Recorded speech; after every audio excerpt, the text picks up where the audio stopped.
Muchas gracias.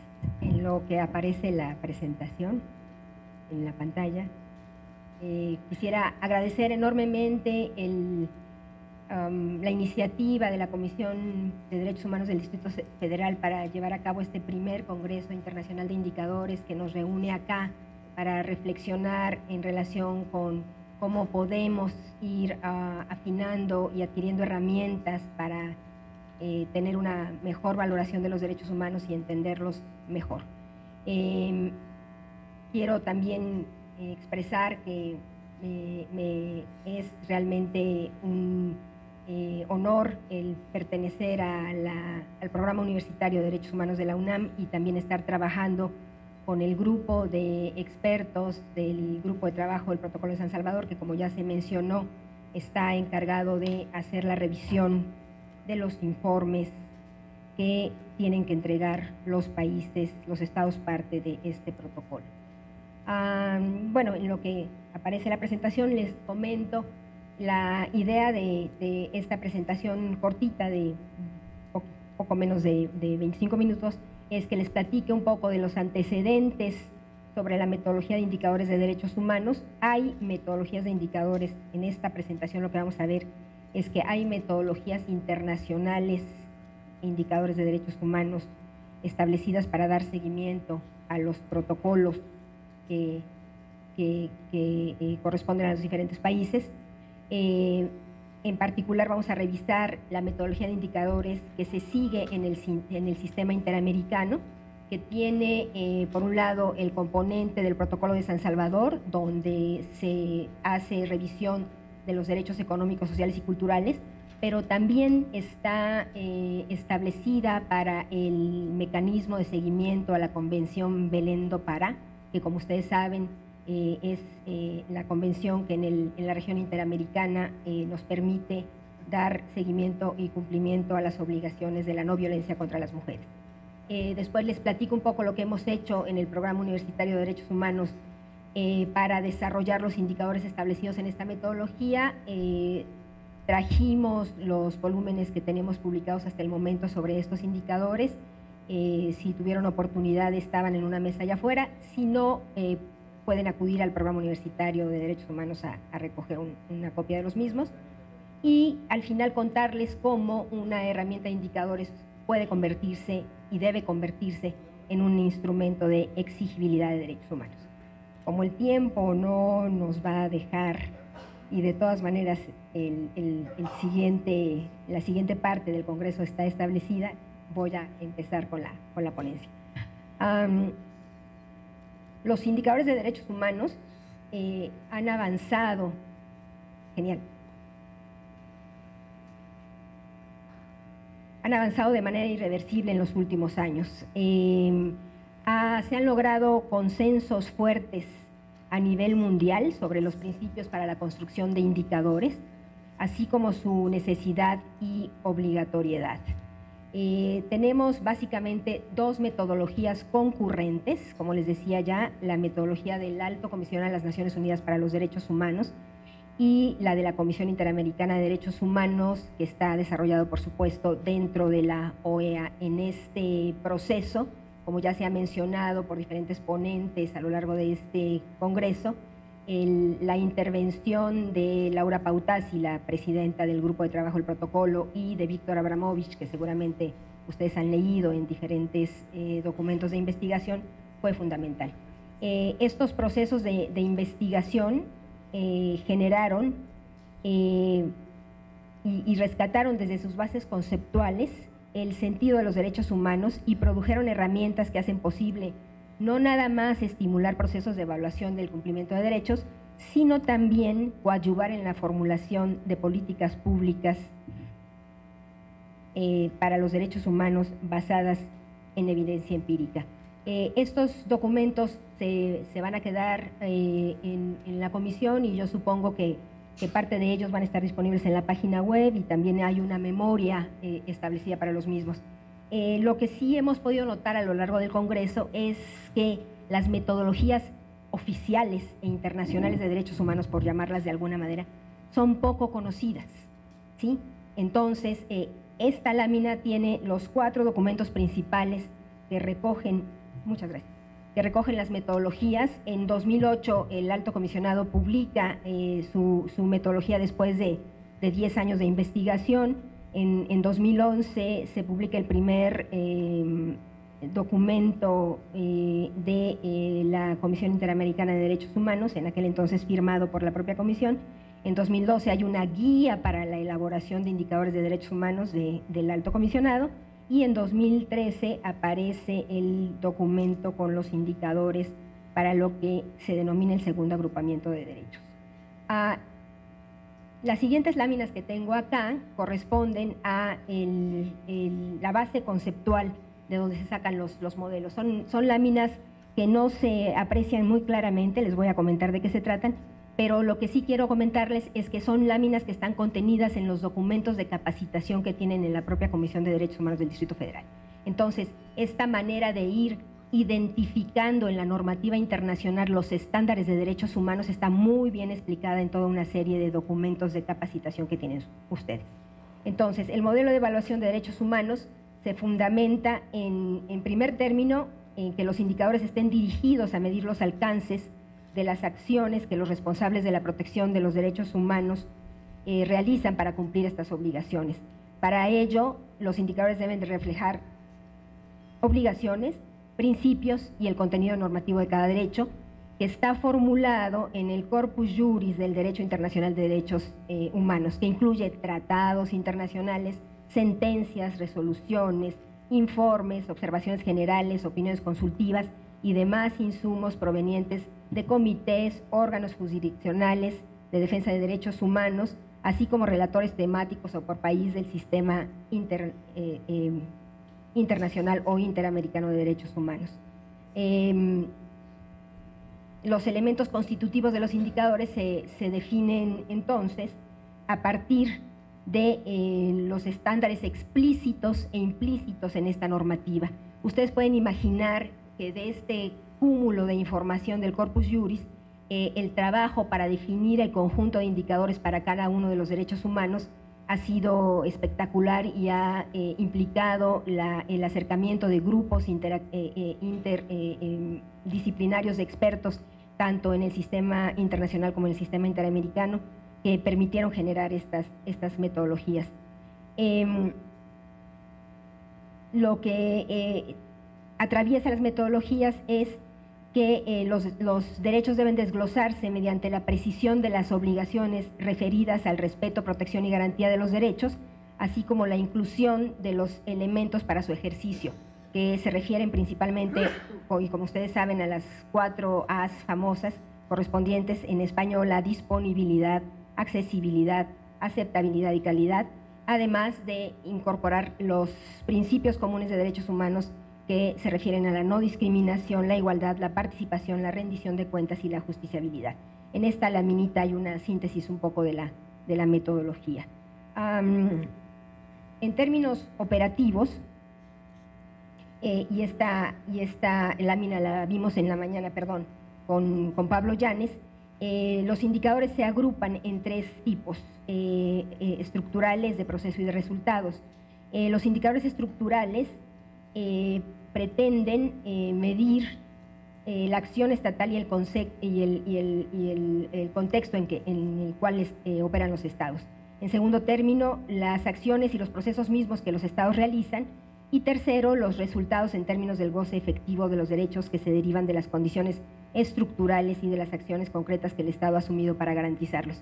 Es importante señalar acá que las metodologías de derechos humanos no incluyen indicadores de gestión, es decir, no incluyen indicadores que reflejen acciones precisas que ciertas entidades llevan a cabo para cumplir con sus obligaciones. Es decir, en los indicadores no se van a encontrar número de cursos de capacitación para personas involucradas en los órganos no jurisdiccionales, sino se van a encontrar personas, funcionarios capacitados para poder atender el derecho humano fundamental tal o cual.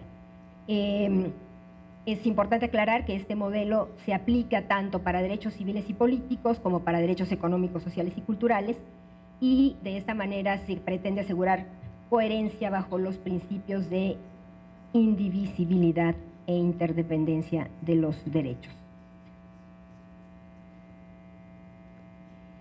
A partir de estas bases, la metodología propone matrices con indicadores ilustrativos, es decir, lo que vamos a tener en estas metodologías es un conjunto grande y consistente de indicadores. Para cada derecho estamos hablando de aproximadamente 80, 120 indicadores. Esto lo que significa es, para algunos investigadores, una crítica de decir, no me queda claro cómo voy a manejar o cómo voy a entender lo que me dice 80 o 120 indicadores del derecho a la educación. Pero de lo que se trata es de que estas herramientas, como bien se ha mencionado, son herramientas para generar evidencia empírica que nos permita evaluar las políticas de derechos humanos, nos tienen que permitir identificar qué es lo que está pasando. Es decir, el país ha ratificado los tratados internacionales, el país ha establecido políticas públicas, el país tiene la institucionalidad necesaria para llevar a cabo sus obligaciones de derechos humanos, y en términos ya de resumen, en términos de impacto, conocer si todo este conjunto de acciones y todo este conjunto de eventual política pública está cumpliendo con las obligaciones establecidas. En ese contexto, estas herramientas son sumamente útiles.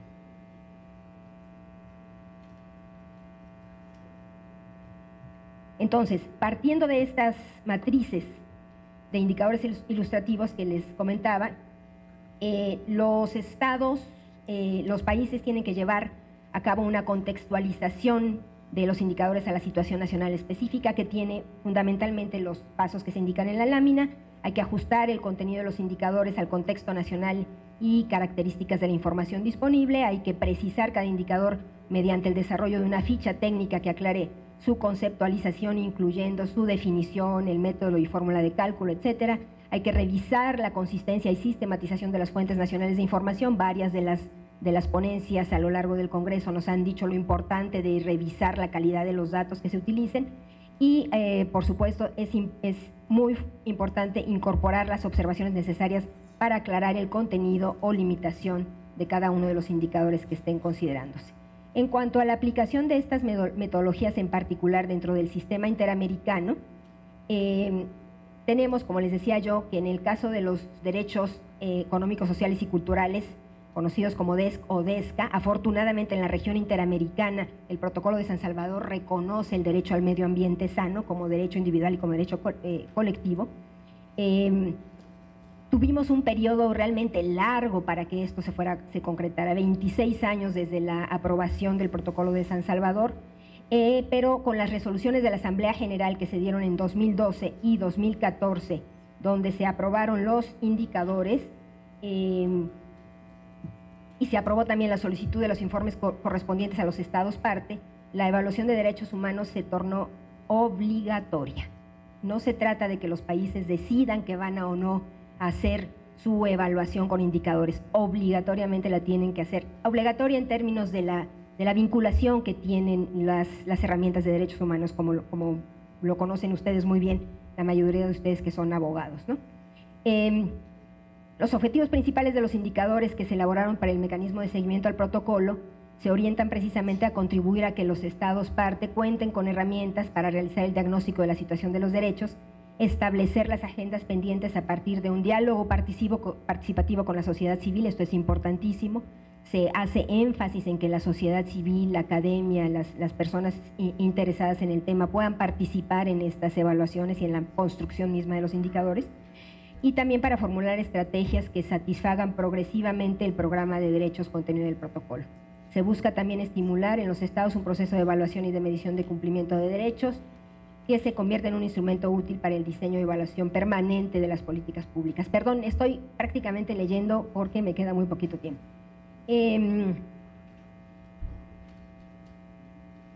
Esta matriz que sigue es bien interesante, tiene la letra un poquito pequeña, pero lo que realmente nos está señalando es que este modelo metodológico de la OEA nos permite dar un seguimiento muy claro de las políticas públicas. Está dividida en las columnas por los indicadores estructurales de proceso y de resultados, es decir, vamos a ver qué es lo que está pasando en estos tres niveles de acción del Estado, pero en los renglones nos va a permitir revisar qué está pasando en términos de cómo el Estado está asimilando el derecho, por un lado, las políticas relativas al contexto financiero y los compromisos presupuestales. A diferencia de Naciones Unidas, la OEA hace énfasis en que los estados tienen que ponerle dinero al cumplimiento de los derechos. Es decir, en esta serie de cosas que se han comentado a lo largo de estos días, de las acciones de acción o omisión en cuanto a la acción de los estados no necesariamente tienen que estar involucrando presupuestos,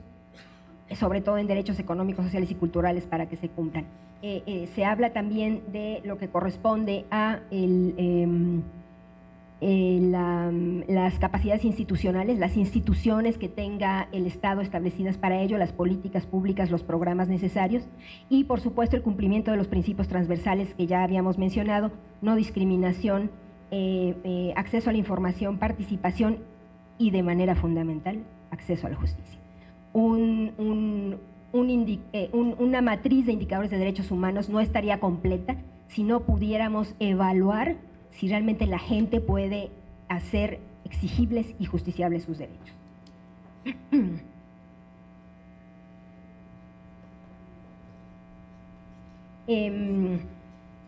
La manera en que se ha aplicado esto en el sistema interamericano, decíamos, es a partir del establecimiento de la obligatoriedad de los informes por los estados parte. El grupo de trabajo para el análisis de los informes nacionales para el protocolo de San Salvador, que se configuró desde 2010, ha empezado a recibir los informes de los estados partes. En junio de 2014 se inició esta recepción de informes del primer agrupamiento de derechos, y a la fecha el grupo de trabajo ha recibido los informes de Colombia, Ecuador, Bolivia, México, Paraguay, Uruguay y El Salvador. Ustedes seguramente dirán, bueno, ¿y dónde están estos informes? Porque no sabemos nada de ellos. Lo que pasa es que estamos en proceso de revisión de los mismos. Los informes finales de los estados parte, así como las conclusiones y recomendaciones del grupo de trabajo, se publicarán al culminar este proceso de revisión en la página web del grupo de trabajo, que está también ahí señalada. En junio de 2016, además, vence el plazo para la entrega del segundo agrupamiento de derechos, que incluye derecho al trabajo, derechos sindicales, derecho a la alimentación adecuada, al medio ambiente sano y a los beneficios de la cultura. A partir de 2019, los países van a entregar sus informes completos cada 3 años, es decir, con todos los derechos, siendo el primer agrupamiento el que corresponde a salud, educación y seguridad social. Como les decía, también la Convención Interamericana para Prevenir, Sancionar y Erradicar la Violencia contra la Mujer, la Convención Belén do Pará, tiene un mecanismo de seguimiento a través de indicadores. Ellas, el grupo de expertas de la comisión, ya cuentan con su primer informe con indicadores publicado en su página web, y entonces ustedes ya pueden ver los indicadores de violencia contra las mujeres en la página web del MESEPI. Ahí están los datos del MESEPI.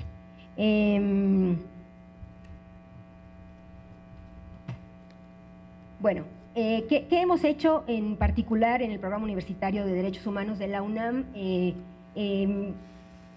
Decidimos que era fundamental que la metodología de indicadores y el informe al protocolo de San Salvador se aplicara correctamente en el país. Intentamos hacer un proceso participativo con el gobierno federal, en particular con la Cancillería, que es la encargada de presentar estos informes. Le propusimos hacer un proceso participativo para esto. La Cancillería nos comentó que ellos tenían esta obligación y que iban a utilizar insumos de la sociedad civil, pero que no estaban preparados para hacer un informe a nivel participativo. Entonces nosotros organizamos lo que denominamos la Plataforma Mexicana de Organizaciones de Sociedad Civil para el Cumplimiento del Protocolo. Invitamos a una serie de entidades académicas y de sociedad civil que han acompañado al programa. Nosotros desarrollamos los indicadores y ellos, en un proceso de colaboración, los revisan, nos hacen comentarios, y tenemos el valiosísimo apoyo técnico de la Oficina del Alto Comisionado de Naciones Unidas para los Derechos Humanos, en la persona específica de Mila Paspalanova, que seguramente ustedes la conocen, y en particular de la Oficina Regional de la CEPAL, con Pablo Llanes, que estuvo con nosotros aquí en la mañana. Estas son, en esta lámina en la que sigue, las organizaciones que nos están acompañando. A la fecha, entonces, en el programa hemos desarrollado aproximadamente 700 indicadores que ya incluyen a todos los derechos que corresponden al protocolo, y tuvimos la fortuna de contar con la coedición por parte de la Comisión Nacional de los Derechos Humanos de los primeros 5 volúmenes que estaban a la disposición de ustedes, estuvieron a la disposición de ustedes allá afuera. Si no alcanzaron a recoger un ejemplar de estos volúmenes, lo pueden ir a recoger al Programa Universitario de Derechos Humanos, tenemos todavía ejemplares para ustedes. La intención es poder dar a conocer las fichas de metadatos detalladas de cada uno de los indicadores para ir empoderando a la población para que vaya conociendo la manera en que puede utilizar estos documentos. Complementariamente, nosotros estamos trabajando, el Programa Universitario de Derechos Humanos de la UNAM, estamos trabajando con la Oficina en México del Alto Comisionado ante la Secretaría de Gobernación para poner en marcha un compromiso que establecieron el Programa Nacional de Derechos Humanos vigente, que es el Sistema Nacional de Evaluación del Cumplimiento de los Derechos Humanos. Este sistema se pretende que esté basado en estos indicadores que ya se han desarrollado tanto en el programa como en la Oficina del Alto. La Oficina del Alto tiene un conjunto de indicadores muy importante en relación con juicio justo, sobre el cual Rocío les va a platicar mañana, y es una conferencia que les recomiendo muchísimo. Bueno, finalmente, estos indicadores, decía yo, son un elemento que nos permite acercarnos a la exigibilidad de los derechos. Consideramos que este sistema oficial de indicadores de derechos humanos puede constituir una plataforma común. Ahí hicimos un diagramita bastante feo, los actuarios no tenemos habilidades gráficas. Intentamos, con esta plataforma común estamos convencidos que se pueden sustentar cuando menos 4 procesos que tienen información consistente. Se trata en principio, por supuesto, de la formulación de los informes de cumplimiento de los tratados internacionales, pero estos informes tendrían que reflejar resultados de la implementación de políticas públicas para la garantía de los derechos, por definición, y en consecuencia, eventualmente mostrar impactos consistentes en una evaluación multidimensional de la pobreza con perspectiva de derechos. En un seminario que organizamos en noviembre del año pasado en el programa universitario, participó con nosotros Coneval, y Coneval está haciendo esta reflexión en relación a cómo mejorar su evaluación multidimensional de la pobreza, considerando de manera más profunda el cumplimiento de los derechos humanos. Estoy casi por concluir. Asimismo, además de la evaluación multidimensional de la pobreza, estamos convencidos que una buena parte de ciertos indicadores, sobre todo indicadores de impacto y resultados, son muy útiles dentro del proceso de la Agenda 2030 de los Objetivos de Desarrollo Sostenible. Esta agenda reconoce que el desarrollo sostenible pasa por garantizar derechos humanos, y en consecuencia estamos también impulsando que los indicadores nacionales, no necesariamente los indicadores globales, que es un proceso que ya prácticamente terminó, ustedes ya pueden encontrar los indicadores globales en la página del Grupo Interagencial de Expertos para los ODS, pero los indicadores nacionales estamos pugnando porque tengan una perspectiva de derechos humanos. En síntesis, creemos que en la elaboración y diseño de políticas públicas en materia de derechos humanos es necesario disponer de datos y evidencia empírica apropiada. Además, esta información es fundamental para todo el proceso de implementación y evaluación que debiera realizarse en un marco de monitoreo y vigilancia ciudadana. Se debe avanzar no únicamente asegurando la disponibilidad de bases de datos y bancos de información pura, sino poniendo a disposición indicadores especializados que faciliten la evaluación y generación de propuestas por parte de la sociedad en general. Como vimos en la mañana con Pablo, los indicadores son una herramienta, todavía después de eso tenemos que pasar por un proceso de análisis e interpretación de lo que los indicadores nos están diciendo. La deliberación comunitaria en torno de políticas públicas, proyectos o asignación de recursos con enfoque de derechos requiere del establecimiento de metodologías que faculten a la ciudadanía para ejercer control social, como parte de un proceso político institucional de rendición de cuentas y gobernanza democrática. El uso y difusión de indicadores como mecanismo de exigibilidad de derechos humanos tiene aquí un valor central, al empoderar a la población mediante el otorgamiento de conocimientos clave que fundamenten una cultura de participación. Muchísimas gracias.